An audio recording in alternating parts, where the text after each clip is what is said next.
सनातन धर्म के ग्रंथों में बताया गया है कि बुरे कर्मों का फल हमेशा बुरा ही मिलता है, चाहे वह इंसान हो या फिर ईश्वर। इसका एक उदाहरण माता सीता का है, जिसका जिक्र रामायण में किया गया है। दरअसल रामायण कई भाषाओं में लिखी गई है। अलग अलग रामायण में कई तरह की दंत कथाएं मिलती हैं, जिनसे कई लोग परिचित नहीं हैं। इस कथा के अनुसार माता सीता को एक तोते का शाप मिला था, जिसकी वजह से उनको भगवान राम से अलग रहना पड़ा। पहले माता सीता को वनवास के दौरान रावण अपहरण कर लेता है और उसका वध करने के बाद माता सीता के साथ भगवान राम की अयोध्या में वापसी होती है। फिर तोते की वजह से माता सीता को अलग रहना पड़ता है। हम सबके मन में सवाल उठता है कि राम तो भगवान है, फिर वह अपनी पत्नी से अलग क्यों रहे। विवाह पंचमी के अवसर पर आइए जानते हैं इससे जुड़ी एक कहानी के बारे में।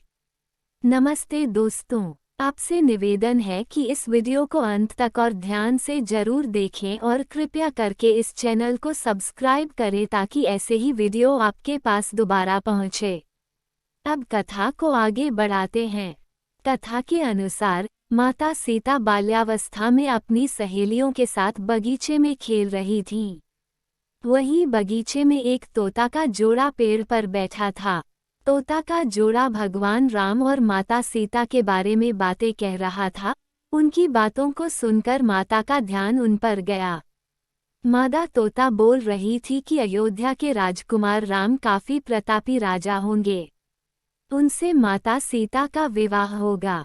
तोते के मुख से भावी पति का नाम सुनकर माता सीता अचंभित हो गईं। उन्हें अपने बारे में और जानने की इच्छा जागृत हुई, इसलिए उन्होंने अपनी सखियों से कहकर दोनों पंछियों को पकड़ लिया।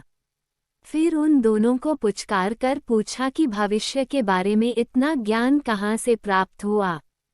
तब पंछियों ने बताया कि इससे पहले हम महर्षि वाल्मीकि के आश्रम में रहते थे, जहाँ हर रोज राम और सीता के जीवन के बारे में बताया जाता है। इसलिए उनको दोनों के बारे में हर चीज कंठस्थ याद हो गई है। सीताजी ने पंछियों से कहा कि जिस जनक पुत्री सीता की तुम लोग बात कर रहे हो, वह मैं ही हूँ। मुझे मेरे और राम के बारे में और भी बातें जाननी हैं।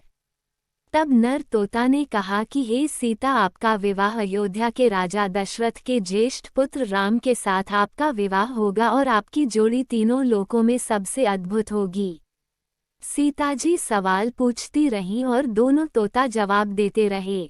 सीताजी ने कहा कि जब तक मेरा विवाह नहीं हो जाता तुम दोनों मेरे साथ राजमहल में रहोगे और तुम वहां सारी सुख सुविधाएं मिलेंगी। सीताजी की बात सुनकर तोता का जोड़ा घबरा गया। तब नर तोता ने कहा, हे जनक पुत्री, हम गगन के पंछी हैं, इसलिए पिंजरे में बंद रहकर हम जीवित नहीं रह पाएंगे, इसलिए हमको आज़ाद कर दीजिए। तोते ने इसके लिए बहुत याचना की। तब सीताजी ने नर तोते को छोड़ दिया, लेकिन मादा तोता को नहीं छोड़ा और कहा कि यह मेरे साथ रहेगी। नर तोता ने कहा कि मेरी पत्नी गर्भवती है, इसलिए ऐसे समय पर उसको जाने दें। हम दोनों एक दूसरे का वियोग सहन नहीं कर सकते, इसलिए आप मेरी पत्नी को जाने दें। लेकिन सीताजी ने उसकी एक न सुनी। इस पर मादा तोता को बहुत गुस्सा आया और शाप दिया कि जिस तरह तुमने गर्भावस्था में मेरे पति से मुझको अलग कर दिया है, वैसे ही गर्भावस्था के दौरान तुमको भी पति वियोग सहना पड़ेगा। इतना कहते ही मादा तोता ने अपने प्राण त्याग दिए। मादा तोता के प्राण त्यागने के कुछ समय बाद नर तोता के पत्नी वियोग में प्राण चले गए। इससे माता सीता को बहुत दुख हुआ, लेकिन तब तक बहुत देर हो चुकी थी। इस कथा को यहीं समाप्त करते हुए आपसे निवेदन है कि इस वीडियो को लाइक करें, कमेंट करें, कृपया करके इस चैनल को सब्सक्राइब करें ताकि ऐसे ही वीडियो अपलोड करें तो आपके पास तुरंत पहुंच जाए। धन्यवाद।